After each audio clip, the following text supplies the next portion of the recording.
this place was not as developed as it is now. So I remember here at the center of the jungle village, there was a wonderful fruit tree. We used to call it as children. All Victoria old boys and girls will know that tree. The fruit is called black bobby water. Black bobby water, I think the botanic name by the experts, they say is mangosteen. Very sweet.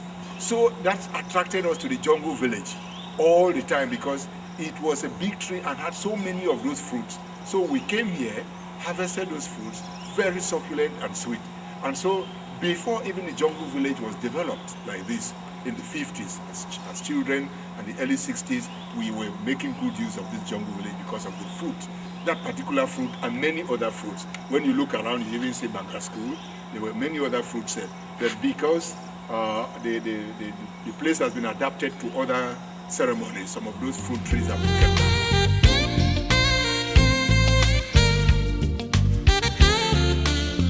It was open, it wasn't fenced, it wasn't enclosed as it is now.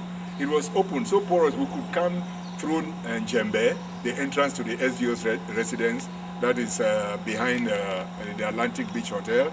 We could also cross the river Limbe, because we used to come and swim there as children. There was a place called Tim Tim, water that the Germans left, that portable water that we used to drink. We could cross anywhere, whatever activities were here. We could cross anywhere. And I remember even during Christmas, we used to come here and enjoy ourselves, not only in the garden. Sometimes we used to come down this way to do some hide and seek, but in the garden, which was as clean as it was. I remember just immediately after independence, even before independence and after independence, we used to hire cycles from town. We had the Roach bicycle, the Raleigh bicycle. We come and ride it in the Botanic Garden. Then we came with our small record players. We had this Lulumon and 504, where we used to put 6 batteries and we play. And then you put your music and you play and dance and enjoy yourself from morning to evening during Christmas, during Easter, and many other festive days here at the Botanic Garden.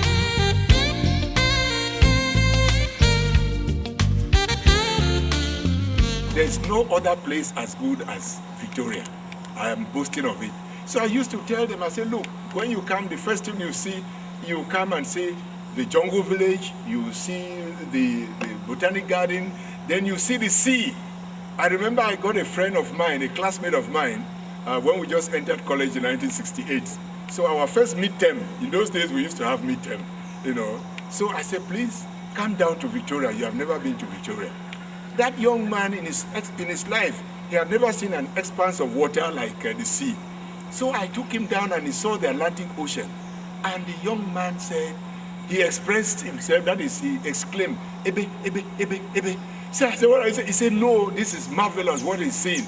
I said, no, he said, this thing can carry. I said, no, let's get into the sea. So I just want to tell you, as students who used to come here during midterm, during holidays, Easter vacation, Christmas vacation, with our friends from Kumba, the Northwest, and many other parts of the country, to enjoy not only all of Limbe. And one thing I will tell you, even after this, for variety, we used to go to the zoo. Because the zoo that has become the wildlife center today, we used to go to the zoo.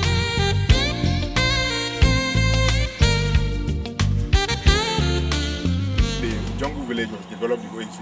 By then, the topography still remains the same. It has not been tampered with.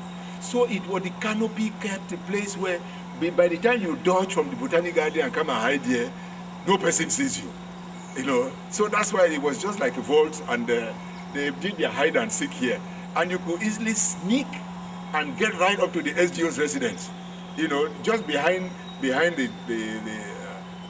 what we call the podium here, there's a small footpath that you can just walk up and get to the SDO's residence. And people will not find you again, and then you go down and you are gone. So that is how it was.